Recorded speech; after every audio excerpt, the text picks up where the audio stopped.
శ్రీ గణనాయక విఘ్న వినాయక సిద్ధి వినాయక బుద్ధి వినాయక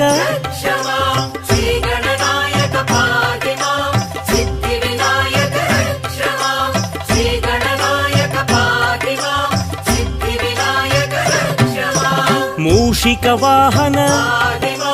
మోదక హస్త పార్వతి తనయ